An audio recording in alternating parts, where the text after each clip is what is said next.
right, let's get going, huh? Let's go, gather up. Come on now. All right, fellas, you gotta remember your body is like day-old rice. If it ain't warmed up properly, something real bad can happen, yeah? Athletes, take your mark. Get set. It's time for the Addict II Athlete podcast. Everybody out there, Coach Blu Robinson here. I want to thank you all so much for downloading, sharing, and subscribing to the podcast. Greatly appreciate you doing so. As always, we'd love to have you jump on addicttoathlete.org to jump on and find out all of our content, backlog podcasts, information about how to start a chapter of Addict II Athlete in your community.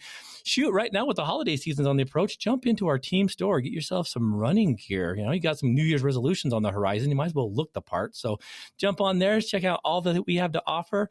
And before we get rocking and rolling, I want to thank you all so much for being part and participants in the Project ELF.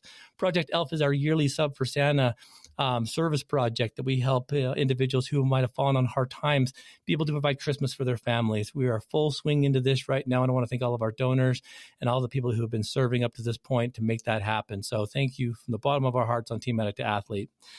Athlete's got a great guest in studio today. I'm excited to talk to him because of the passion that he just resonates. And the team that he belongs to, I think, are probably the most amazing group of individuals that I've been able to discover in the last year or so. And if you remember, not too long ago, I think in April of this year, 2024, we spoke to one of the founders, Anna, about the Speed Freaks program in God's country, New Zealand. And so we've arranged to, I guess, create what we like to call it maybe a time machine to get Ben Fraser online. He's actually calling us from the future, it sounds like. So, Ben, I'm excited to have you here, brother. Welcome to the Addict II Athlete podcast. Let's introduce you to Team Addict II Athlete. Kia ora, Coach Blu and listeners. Thank you so much for having me on. I'm incredibly grateful. Our pleasure. I appreciate everything you do, Blu, and I'm a big fan of the podcast. Anna introduced it to me earlier in the year. And I must say, before I introduce myself, your intro music is the best in the business. It just gets me so fired up and so excited about life. I love it. Every time I hear that intro music start. So, and then you... Well, then we won't change it. And then you back it up with these incredibly inspiring and informative conversations around recovery, mental health, and running, being an athlete. So I love it. I'm very very humbled and grateful for the opportunity today to share a little bit about myself and the Speed Freaks and my own sort of journey from addict to athlete. So I guess to introduce myself, as yes, I am coming to you from the future. My name is Ben. I am in just outside of Tamaki Makaurau, Auckland, New Zealand. So I'm not sure how many hours ahead we are, but I think we're about 20 hours ahead or something like that. So everything's fine in the future. You go out and enjoy your day. Now, if you had asked me to introduce myself 5 years ago, and if I was brutally honest back then, I would have said, my name's Ben. I have got an overwhelming sense of hopelessness. I feel lonely. I have trouble holding down a job. My family are worried about me. I can't hold down a relationship. I've got these good intentions, but I'm scared, and I'm riddled with guilt and fear, and alcoholism or addiction have sort of brought me to my knees, and I didn't know what to do. You're asking me this question today, 5 years on. And today I can proudly say that I haven't needed to reach for a bottle or a substance. And in January it'll be five years. I'm a present father. I'm a partner. I have rebuilt and have incredible relationships with my family members. I've got a very successful career in the corporate world. I love running half marathons and ultra marathons. I love trail running. I love pacing events as well. Just recently, I can add triathlon to the list. I thought, hey, well, I love running. Why not add two more disciplines in? And I've lost 60 kilos through this journey as well. So I think that works out to be about 130 pounds in your talk. Yeah. And most importantly, I get the opportunity to sort of give back and be of service through my role as a volunteer Speed Freaks coach. Man, that is a resume and a half, man. And I love hearing that, because that is literally our erase and replace philosophy, like in action. I love that. Ben, you unloaded a lot right there. And I want to start maybe with this I am, because your IMs are absolutely the goal on why we want to make these adjustments and changes in the first place, I believe. And I don't think we realize how powerful the I am statement is. It's the most powerful words we as humans can use, right? And so back in 2011, when I started Addict II Athlete, I was really nervous about wanting to carry on the tradition of identifying ourselves as addicts. Hello, I'm Blu and I am an addict, because I've been clean now since 1996. That seems like a millennia ago. There is no way on this green earth that God provides for us that I'd walk into a meeting and say, hello, I'm Blu, I'm an addict, because I'm so much more than that now. I'm a father, I'm a brother, I'm a scholar, I'm a coach, I'm an athlete, I'm all these other things. And yeah, I'm an addict, but it's a part of me. It's not who I am. As you started to make the shift from the hopelessness, the addict, all that stuff, how hard was it for you to truly start to believe that, wait a minute, I'm more than this? Because I think that crossover sometimes is hard for us to let go of. And like you said, you've seen this because now you can tangibly feel it. But at the beginning, tell me a little bit about your journey through your addiction to that crossover point where you're like, wait a minute, I'm more than this. I love the aha moments we have, that pivot moment where we're like, I'm done. I'm leaving this behind. What was that moment for you? Yes, I absolutely agree with you, Blu. What was the crossover point? I think I agree with you in the sense that the way that I spoke to myself was all negative. I am, insert negative word. I am, insert negative word. Yeah. And, I would never talk to someone else the way that I spoke to myself. So true. I probably wouldn't let anyone else speak to me the way that I spoke to myself. So why am I letting myself, so true, call myself these names? I needed to take action. Move follows action. I think even through my, when I felt like I was on my knees and I was hopelessness, I still had good intentions. I still wanted to do the right thing, but I needed to back that up with actions. And it started by, small, achievable things, getting out of nature. I didn't go from one day being 140 kilos, not being able to walk to the end of the driveway, to running a 100-kilometre ultra marathon the next day. No. What I could do the next day is I could put my headphones on, I could put on an inspiring podcast or an inspiring audiobook, and I could walk. I couldn't run at the start. But I would do that every day. I found it very meditative, and initially, it was all on my own. I didn't have that community yet. The game changer for me was finding the community, and by making these small choices each day, I am, instead of saying I am a piece of whatever, I am this, I am that, I would say I'm someone who walks every day. And then eventually that became I am someone who walks to a lamppost, runs to a lamppost. And then a few months in, I came home one day in tears because I was now someone who just ran 3Ks around the block. And that's more, I'm more proud of that than I am my 100K ultra marathon or the 50-kilometer runs I've done, or halving my marathon, or almost halving my marathon time in the last 3 years. That first initial, because that gave me belief, and it gave me hope, and it changed the conversations I had with myself. In saying that, it still took me a long time to say to myself, I'm Ben and I'm a runner. I'm Ben and I'm an athlete. That didn't happen overnight, but I proved it to myself by just taking those actions, every day. So I'm curious. You're right. You talk about finding that community.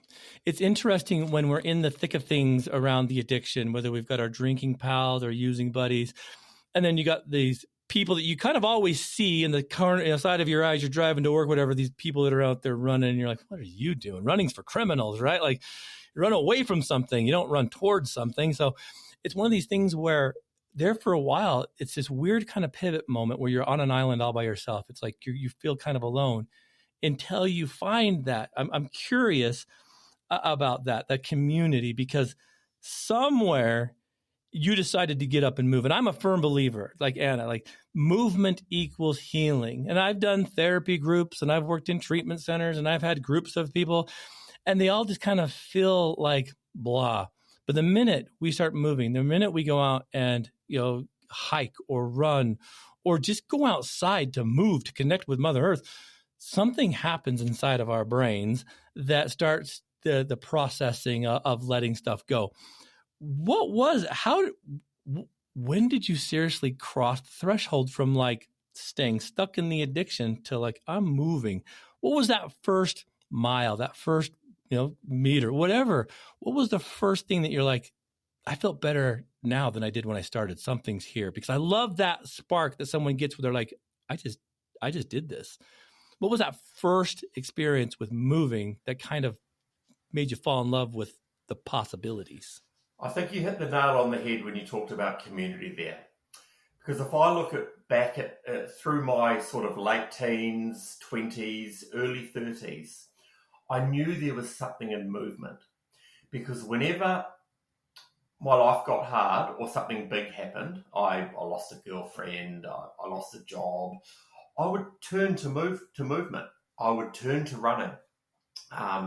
And I would say, I'm going to run a 10K or I'm going to run a half marathon. Most of the time I never made it, but I would stick at it for a couple of months until my life improved, just as a consequence of, as a side effect of getting out there and moving every day. And then I'd go, well, my life is better now. I'm going to go back to the way I was. Yeah. And then slowly, the movement would stop. Yep. And I would end up back where I was. What changed this time as I got to that same point and the universe provided me with a community? I was searching for it. I was searching for it through podcasts and audiobooks and people I followed on Instagram. I had inspiration and I had hope. And then I found that community. I got myself a coach who was also in recovery, and that was a real game changer for me. And there was a group of people. This is prior to the Speed Freaks moving to Auckland. There was a group of people, a very small group, who would run around a big estuary. It was sort of a 5 or 6K loop, and they do it every Sunday morning. And I had been doing this on my own for a while, but I knew about them, and I thought I could relate to them. And one day I joined them, and I was very nervous because I thought, I can't run 5 or 6Ks yet. And they said, no, come along. And, I ran, walked, and I got round, and we all had coffee afterwards, and I spoke, and it wasn't a formal thing. It was just a group of people.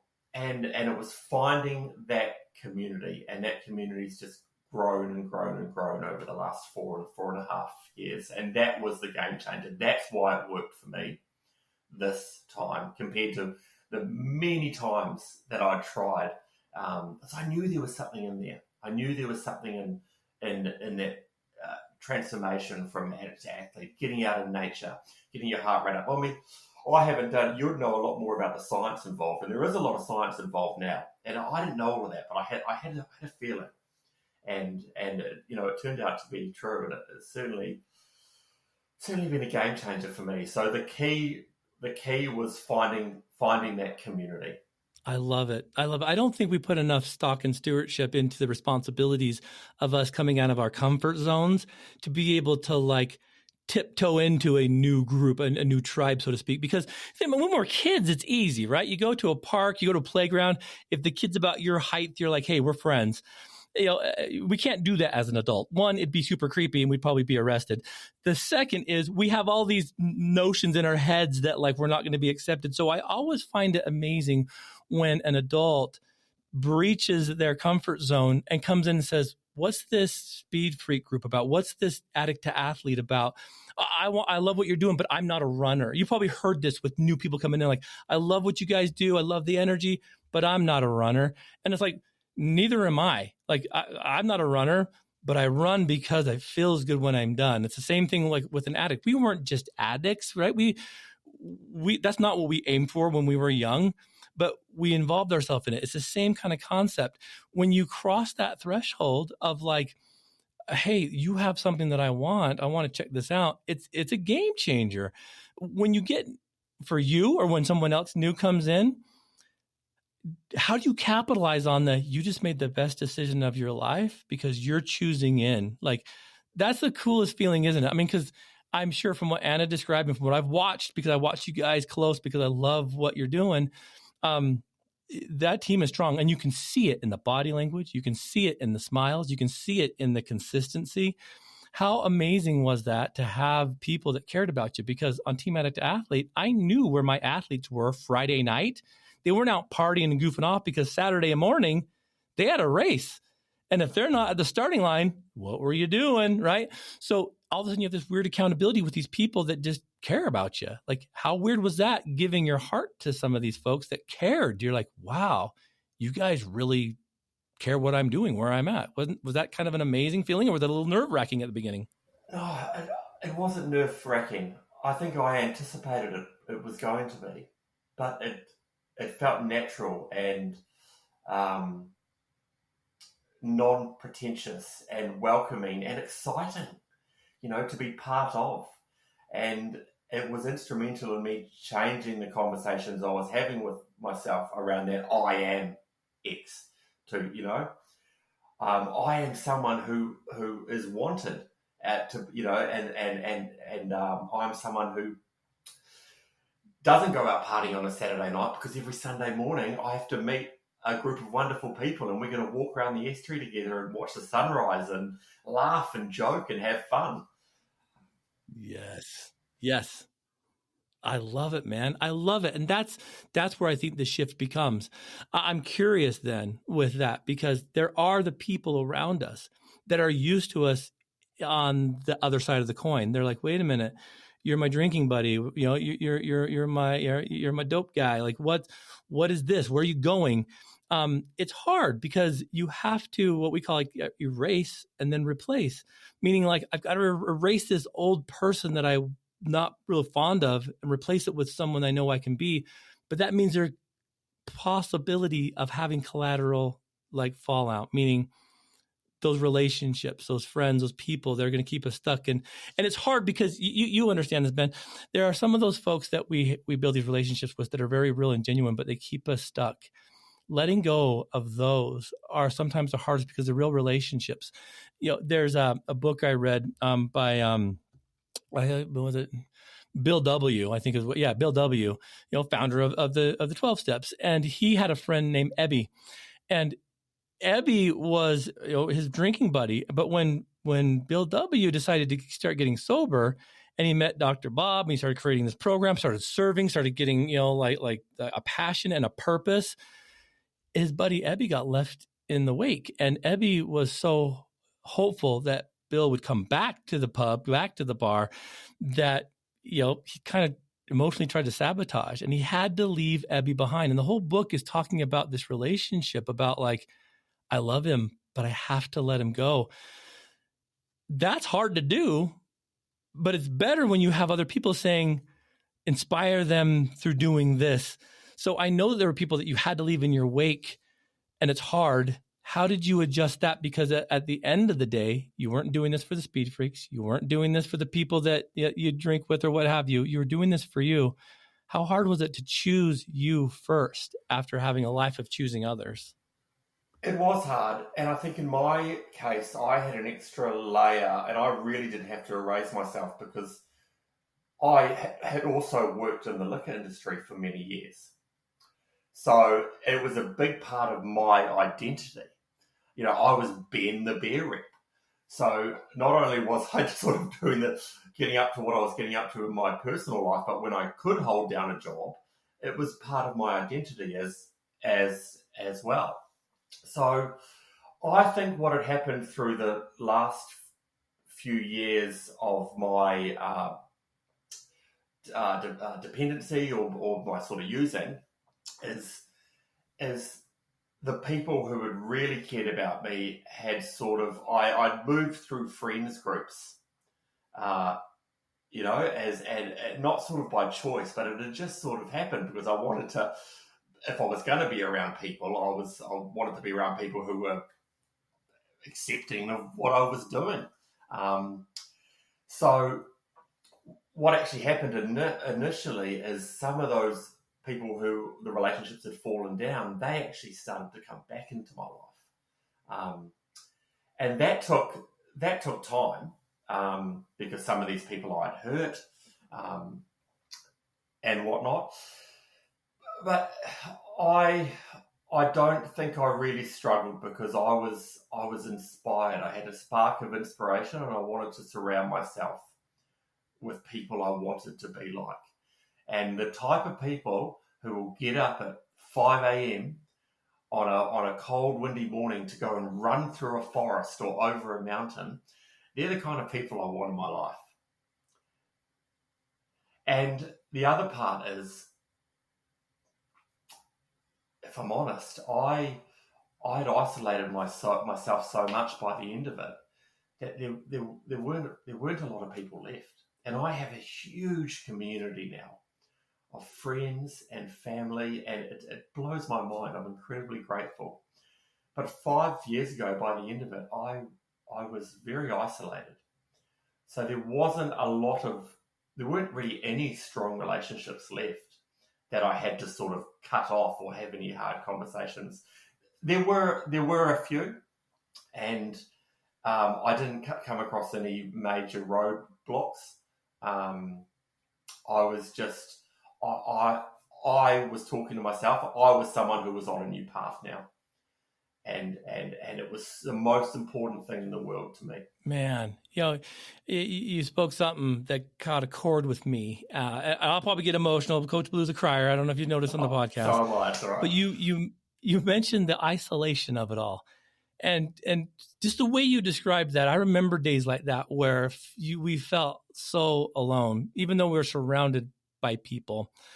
That the difference between those feelings of being isolated and alone to the integration and the community, it is such a beautiful thing.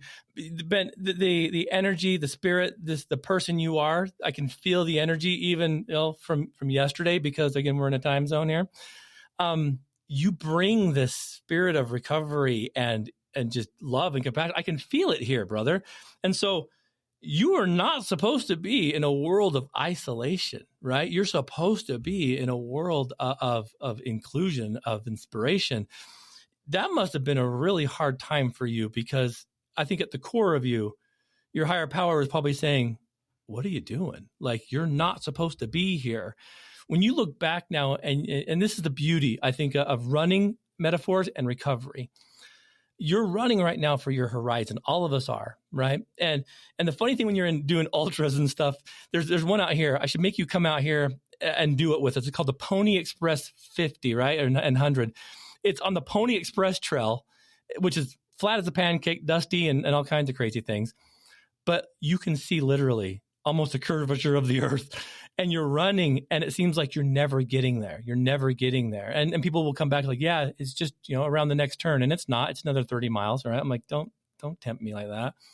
But I remember running and being like, I'm never going to get there. How far, right? And the guy's like, it's, run into the horizon.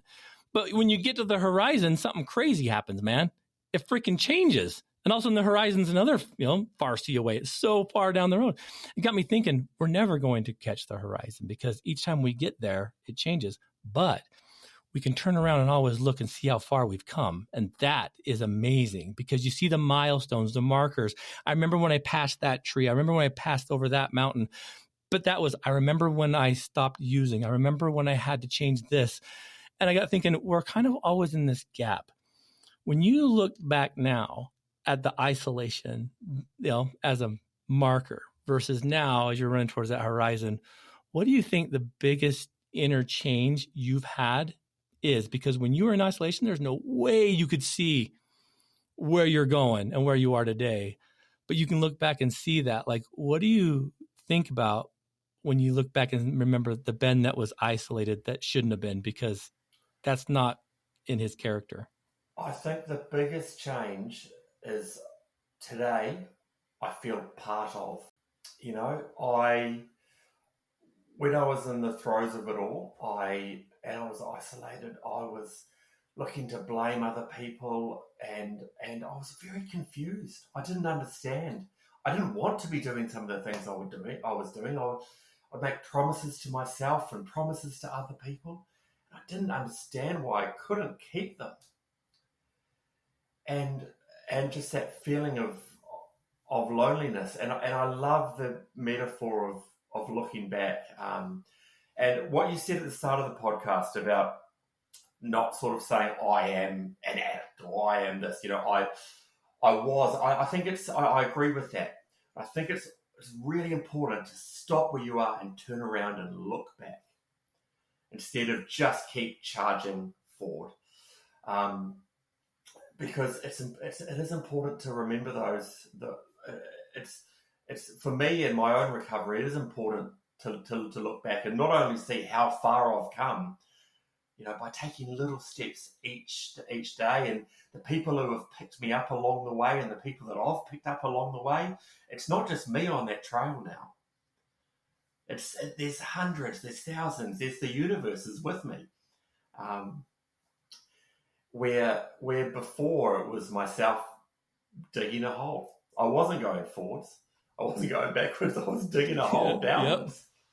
You're absolutely spot on, brother. And I love that. And I think that most of us don't do that. I mean, when we listen to the inspirational, TikToks and social media reels and stuff, it's all about bigger, better, faster, stronger. And that's not what this is about. It's about consistency. It's about time. It's about communication and relationship. It's about being in the moment. Because I say this to my athletes quite a bit, when they get a little bit too focused on the end.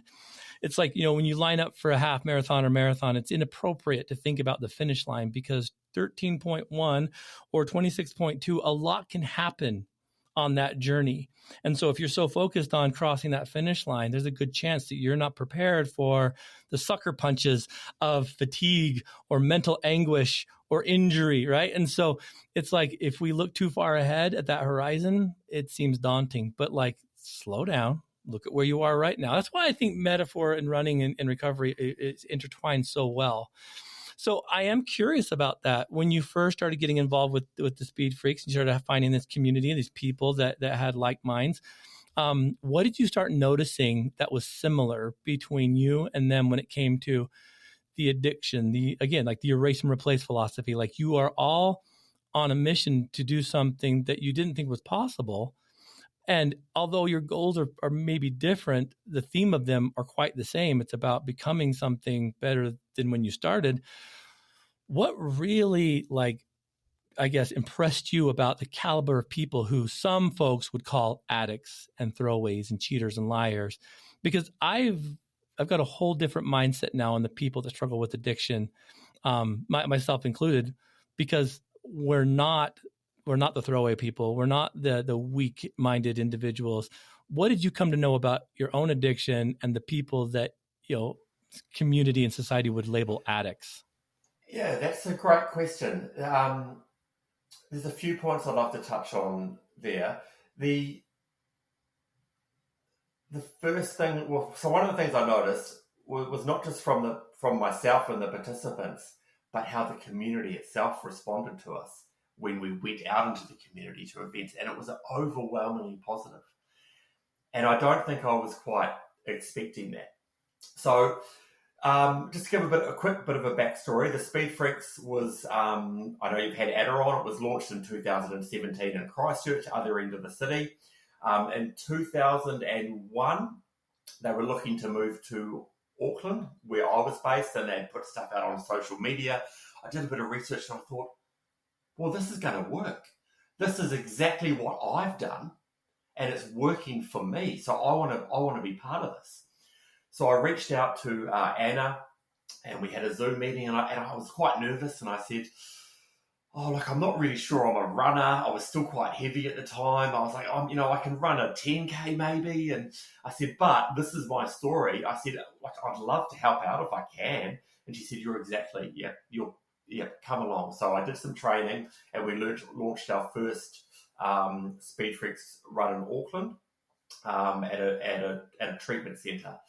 And I was very nervous turning up for my first time. I didn't really know what to expect. But everybody there was attending this run walk club called the Speed Freaks. They were all there of their own free will. No one at the treatment centre, no one was forcing them to be there. And I found a whole lot of people that had, not all of them, but a lot of them had sparks in their eye, and they had this little glimmer of sort of hope, and that inspired me. So one thing I've noticed over the time is we finish all our run walks with a gratitude circle, and what I've noticed over time is when a participant comes along, the first couple of times they share at the gratitude circle, they often really struggle. And they might say, "Oh, I'm grateful. I'm grateful to be here," or something very sort of short and small. Then it transforms to sort of external things, and they might say, "Oh, I'm grateful that we had a beautiful sunny morning, and I'm grateful for the birds and the nature and the trees and the fresh air." And then that same participant will transform from that to internal. I'm grateful for the opportunity that my body could just move me 5Ks. I'm grateful that I was able to do that a little bit faster than I did last time, or I was grateful that I could run the whole thing. And then the real transformation is when they start, their gratitude turns into, I'm grateful for so-and-so. I'm grateful for you. I'm grateful for our connection. And for me, that sort of sums up. And I see it all the time, they start from not really knowing what to be grateful for external things like nature and whatnot, then grateful for internal things, and then they're looking out, to other people. They're thinking of bringing other people in. And that's really, really amazing. The other part is The other part is, after a Speed Freaks participant comes for a number of weeks, they get presented with a blue Speed Freaks shirt. And I have one of those. I love it. Yes, you do. I need to jump on your website and get me an Addict II Athlete t-shirt. Because you're a guest on the podcast, it's coming, so don't worry. Yeah. Yes. Yeah. We then work towards getting out into the community to do an event, and this could be a local park run, or we work towards local events, maybe a trail 10K or a trail 5K, and we have these every week. There's big groups of Speed Freaks that go out into the community to these events, and 3 years ago in Auckland there may have been 5 or 6 of us that would turn up in these blue Speed Freaks shirts, a couple of coaches and a few participants, and over the years that's now turned into sometimes there'll be 40 or 50 coaches and participants at a park run or at an event all around the country. We've got 26 walk runs each week, and then we do events on top of that. That's grown because members of the community have welcomed us in and gone, who are those guys? What are you guys doing? And then gone, I want to be part of that. And that's the whole Speed Freaks philosophy, is it being volunteer-led, community-led, and that integration, building pro-social relationships into the community. So not only have I been inspired and impressed by the Speed Freaks runners, but I've been equally inspired and impressed by how the community has embraced them. And these are people who so often haven't felt comfortable walking into a supermarket because they might have an ankle bracelet on, or not comfortable just walking down the street or anywhere in public, and they're turning up to an event wearing a Speed Freaks shirt where complete strangers are you screaming and yelling and clapping for them as they come down the line, and then in turn they do the same thing. No one gets left behind. The Speed Freaks are the last ones there calling people in. Love it, man. See, that's the beauty of this is why I am so pleased to be associated, because when we started in 2011, there were a lot of things that we got kind of nailed for. The first one was the stepping out of the shadows of anonymity. I mean, that being anonymous was the number one thing. You can't let anyone know. And we know that in 2024, anonymity can kill you. Like, we've got to share this so that the other person can hear this. And I understand why it was so important through the 12-step era. I understand it, because you needed to be aware of that. And I mean, business deals and associations and relationships were established off of, handshakes. And so you needed to know who you were being connected to.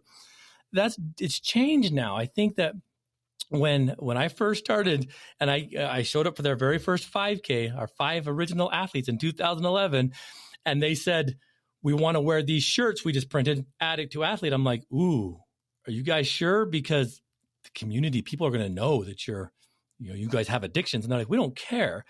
And so much so that the first race we did was with the local mayor of the town of a very large city here in Utah, in the great state, the great country of America here. And I'm like, everyone's going to judge you. But I didn't say these things, but I'm thinking, we're breaking every rule of recovery, which they're all unwritten. You can break these things. They put them on, they ran, and the mayor of this large city, Provo, stopped each one that passed him and said, Addict II Athlete, what's that? So now all of a sudden here they are bearing their testimony of recovery to the mayor. And I love thinking that the mayor was thinking, wait a minute, I'm getting beat by an ex-heroin addict. Like, I better bump up my training, right? And you're right. And the community, and I didn't realize this, but like us not being afraid to share with the community who we are and what we're overcoming, it changes their perception on what an addict is. Because as you know, Ben, as I've seen too, everyone has someone in their family that struggles with something, whether it's a substance abuse, alcohol, pornography, eating. Everyone has someone. That's how big addiction is, unfortunately. And so when they see someone like, the Addict II Athlete team or the Speed Freaks team out there, they're like, wait a minute, if these guys are doing it, maybe my brother can. Or if these guys are doing it, maybe I can. And don't you think that's the best way to show, is to simply just show up and to have people see you for who you are? It's pretty amazing, isn't it? I have to recover loudly. Yes, love that. It is so important. I work a corporate job. I understand anonymity and why it did have its place. And I respect other people's anonymity if that's the way they choose. But for me, I've got a story to tell, and it's a bloody exciting one. And if I can just give a tiny bit of hope or inspiration, just like all our Speed Freaks participants do when they earn their shirt, the blue shirt is earned. And what we've found with the community is not only have they been sort of tolerant or welcoming of the Speed Freaks coming along, they've wanted to get involved. There's a reason why we've got 120 volunteer coaches around the country now. Not all of them have lived experience like myself. But what all of them do have is they know someone, a family or a friend who's been affected by it. A lot of them, they're all in the running community, which is an incredible community in itself, and they've wanted to get involved and give back. So it's just such an exciting thing to be part of. I love it. That's what's funny too, is and I love that this is why I get so excited and charged talking to you guys, is because you're experiencing the things that we've seen and we continue to see, but like, it's still so fresh and so new. I was blown away when I started seeing, we call them the muggles, right? The non-magic folk, the people that don't have addictions, that never have someone that they know. And I love when the muggles come on, because they are the most passionate, the most supportive. And instead of traditionally, AA and Al-Anon moving them apart, we put them together and we created the home team. We get a home team advantage. And I love the fact that I can walk into any Addict II Athlete meeting and not know who's an addict and who's a muggle, because it doesn't matter. We're all on the same team. And that to me is one of the most beautiful community connections. Because Speed Freaks has created this, I know you're going to succeed because you're not making it special. You're not making it unique. You're making it inclusive. One of the funny things we do out here is I don't really like it or let the athletes participate in the sober recreational leagues. We have a big sober softball league and a big sober, like volleyball thing. And that's great, but that keeps you segmented into one group. You're not abnormal. You get to be right in the city league, right in the main events. You don't need to ostracize yourself into this community. I think they're great and they're fantastic, but you're not abnormal. And so when we have the Addict II Athlete team out playing, city recreational softball, guess what? You're walking billboards to your recovery. And it's just been amazing to show them that you're not broken. You have a unique perspective in life that someone else needs to hear. Recover out loud. I love that because non-traditionally, brother, like 10 years ago, 15 years, 20 years ago, that's unheard of. And so I'm so happy that you've created this movement out there with the Speed Freaks team that normalizes the fact that everyone struggles with something. I'm curious what you've been most proud about, what you've been most, I guess, like excited about in your own journey. Like, was it an event? Was it a situation? Was it a certain person? Because I think it's kind of a neat thing we can do, again, turn around and look back and be like, I accomplished this. I did this. Like when I did my first ultra marathon, I thought, I just ran 50 miles. That's insane. Like what was I, but to me, I'm thinking if I can do that, then I can also do this. I can finish school. I can, get the job that I want. I can ask for the raise that I want because I can do hard things. What's been some of those peak experiences you've had so far? Because we know there's more on the horizon. I've already mentioned the first one, and that was running 3 kilometers, which is almost 2 miles. So it's just shy of 2 miles around the block of where I was living at the time, because that was the result of consistency, and that gave me hope. If I can do this, 3 months earlier I couldn't run to the end of my driveway, so that was a big one. I then went on to within the year, with the help of a coach who was also in recovery. I then ran my first marathon. It took me 6 hours and 14 minutes. so I was out there for a very long time. I went back 2 years later and ran that same marathon in 3 hours 43. And that's just from showing up and being consistent. So I think my dad was a really good marathon runner.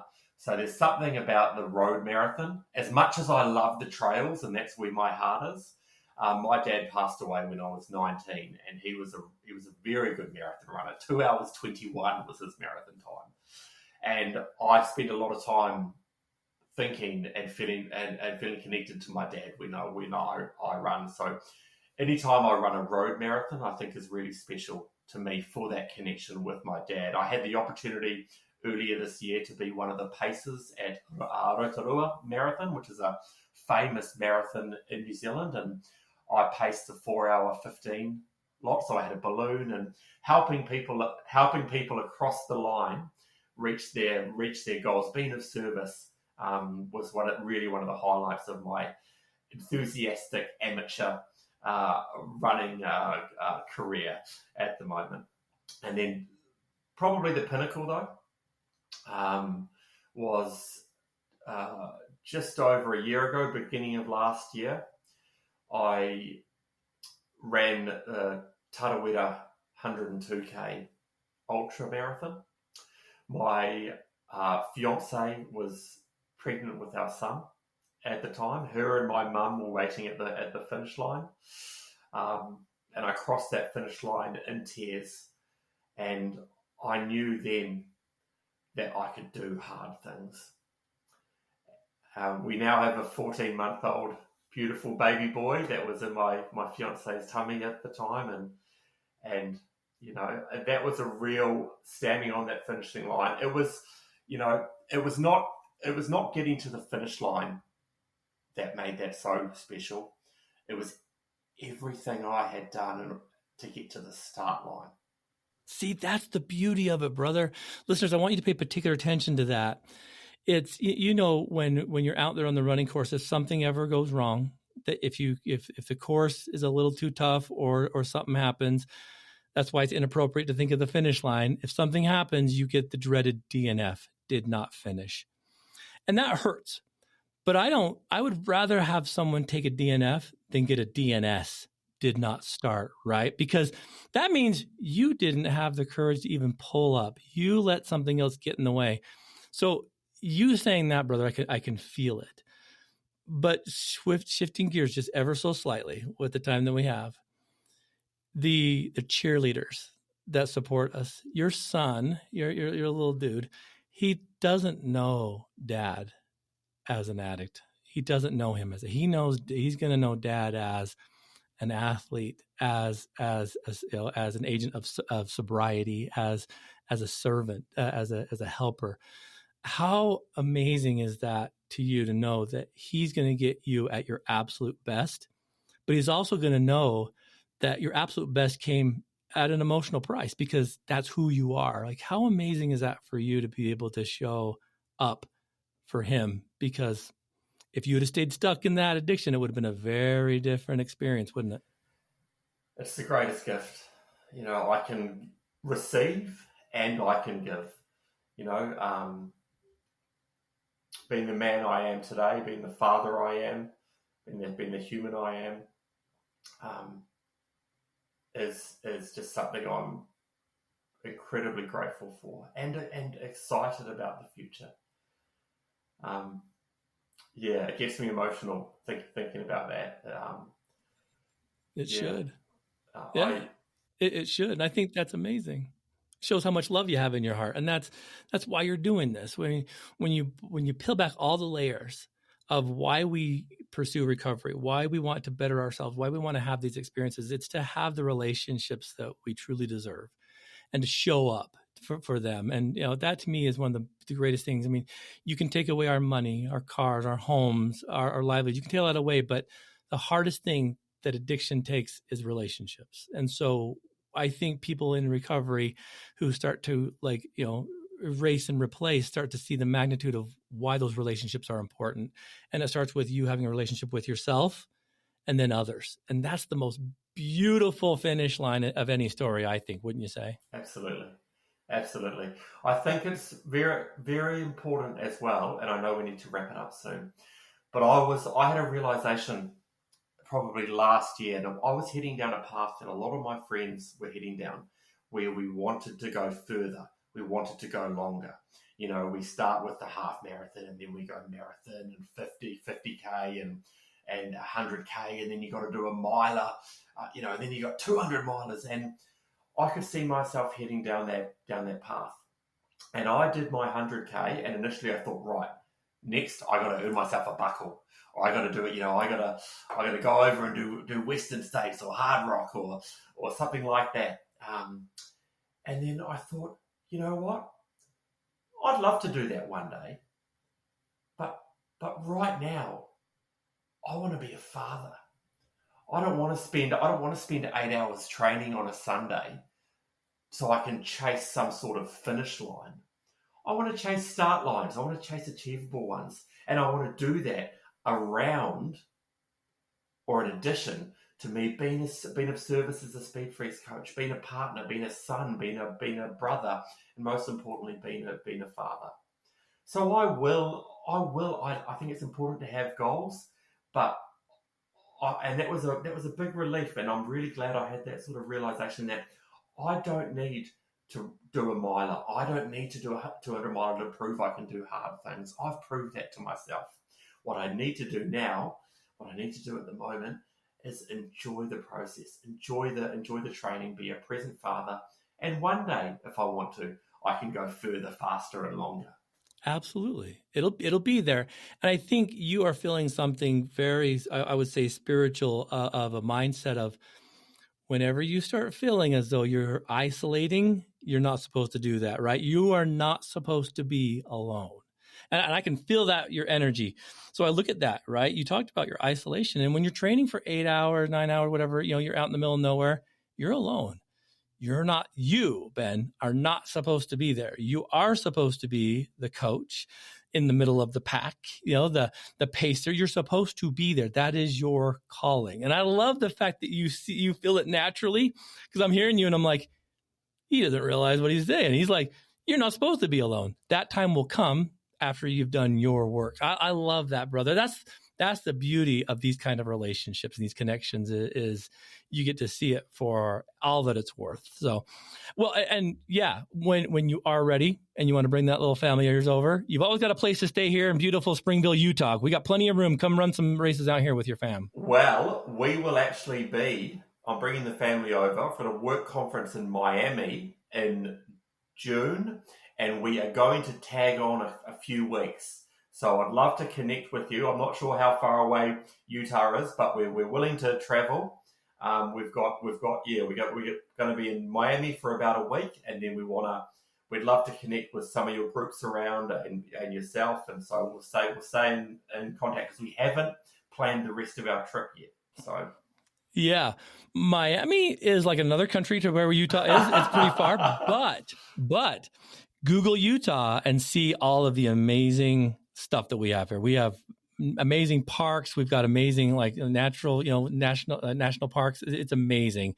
It's all right here in the Utah, western states. It's beautiful. So I'll send you some info, but man, I'm telling you, brother, this is why I love what the Speed Freaks are doing. You guys are passionate. You're strong. I love that we can affiliate and bounce ideas and teams off of each other, because I'm coming to New Zealand one of these days. So yeah, I want to hang out with you guys too. That's God's country in my eyes. Can't wait to have you. Can't wait to host you over here. I just want to also make it very clear that I'm just one of 120 volunteer coaches who do what we do. And if you'd spoken to any one of those other 119 coaches, you would have got an inspiring story out of them. It may not be lived experience, but I'm just part of something greater, and it's an absolute honor. And maybe they won't be as good looking as you, but hey, their passions are right.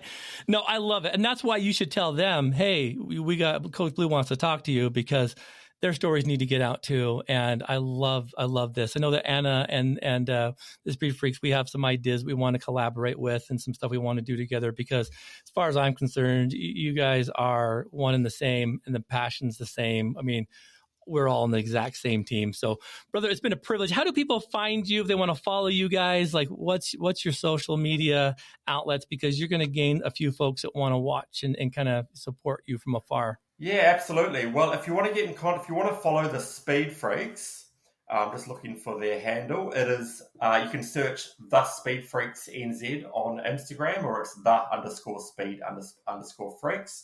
You can also look them up at speedfreaks.org.nz. If you want to reach out to me personally, you can search for Ben Fraser on Instagram, or my handle. Let me just figure out what it actually is. It is Benny_B_Fraser. So that's BENNY_B_Fraser.